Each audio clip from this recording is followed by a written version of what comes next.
જૂનાગઢ જિલ્લામાં વડાપ્રધાન નરેન્દ્ર મોદીની વર્ચ્યુઅલ ઉપસ્થિતિમાં જનકલ્યાણ પોર્ટલ લોન્ચિંગ કાર્યક્રમ યોજાયો હતો, જેમાં મેયર ગીતાબેન પરમાર, ધારાસભ્ય સંજયભાઈ કોરડિયા, દેવાભાઈ માલમની ઉપસ્થિત રહ્યા હતા। આ સમગ્ર કાર્યક્રમ શહેર શામળદાસ ગાંધી ટાઉન હોલ જૂનાગઢ ખાતે યોજાયો હતો। કાર્યક્રમમાં વડાપ્રધાન નરેન્દ્ર મોદીના હસ્તે પીએમ સૂરજ રાષ્ટ્રીય પોર્ટલનું વર્ચ્યુઅલ લોન્ચિંગ કરવામાં આવ્યું હતું। આ કાર્યક્રમમાં રાજ્યપાલ આચાર્ય દેવવ્રતજી અને મુખ્યમંત્રી ભૂપેન્દ્ર પટેલે પણ વર્ચ્યુઅલ સંબોધન કર્યું હતું। આ કાર્યક્રમમાં મેયર ગીતાબેન પરમારે જણાવ્યું હતું કે કેન્દ્ર અને રાજ્ય સરકાર હંમેશા છેવાડાના માનવીની પ્રાથમિક જરૂરિયાતો સંતોષાય અને તેમનો સર્વાંગી વિકાસ થાય તે માટે પ્રયત્નશીલ રહી છે। વડાપ્રધાને સ્વચ્છતા અભિયાન થકી દેશને સ્વચ્છ કરવાનું ભગીરથ કાર્ય કર્યું છે, જેમાં સૌથી વધુ યોગદાન સફાઈ કર્મચારીઓનું રહ્યું છે। નમસ્તે યોજના સફાઈ કર્મચારીઓ માટે હિતકારી છે। क्या देश में 4 जाति है, गरीबो, युवा, किसान અને મહિલાઓ।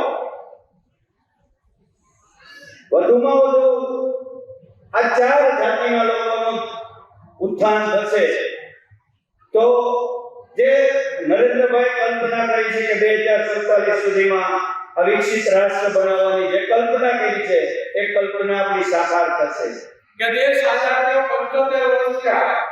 આ દેશની અંદર અનેક સરકારો આવી, અનેક વડાપ્રધાનો આવ્યા, અનેક લોકોએ આ દેશનું શાસન સંભાળી સંભાળી અનેક યોજનાઓ કરી, ગરીબી હટાવવાની વાતો કરી, પણ ગરીબી ન હટીને ગરીબો વધતા ગયા। આ દેશની સ્થિતિ હતી 2014 ની અંદર। આ દેશની અંદર આ ગુજરાતના પ્રમુખતા પુત્ર આપણા સૌનું ગૌરવ એવા આદરણીય શ્રી નરેન્દ્રભાઈ મોદી દેશના વડાપ્રધાન બન્યા અને એ નિર્ધાર કર્યો કે મારા દેશનો કોઈ પણ વ્યક્તિ સેવાના રસ્તે રહેતો હોય, એ ગરીબી રેખા નીચે જીવતો હોય, એને ઉત્થાન થાય, એમની પ્રગતિ થાય, એમનો સૂર્યોદય થાય।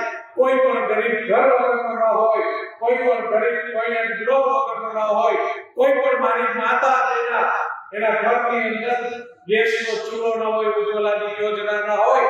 આ વિચાર દેશના પ્રધાનમંત્રી આદરણીય નરેન્દ્રભાઈ મોદીને દિવસે આપણે 1,02,88,000 નું છે એ આપે છે। આભાર વિધિ માટે હું વિનંતી વરકડા સાહેબને વિનંતી કરીશ। આજના દિવસે આપણે છે 1,02,00,000 આપેલી છે અને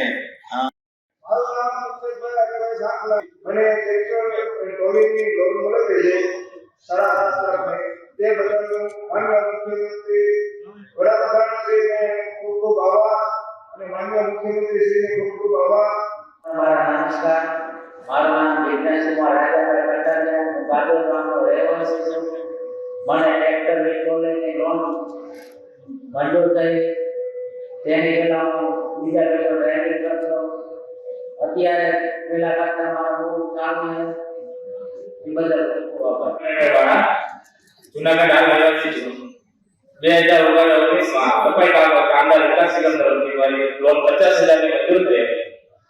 તે 50,000 ની લોન મંજૂર થઈ હોવાથી રેડીમેડ કામમાં બધું શરૂ કર્યું છે।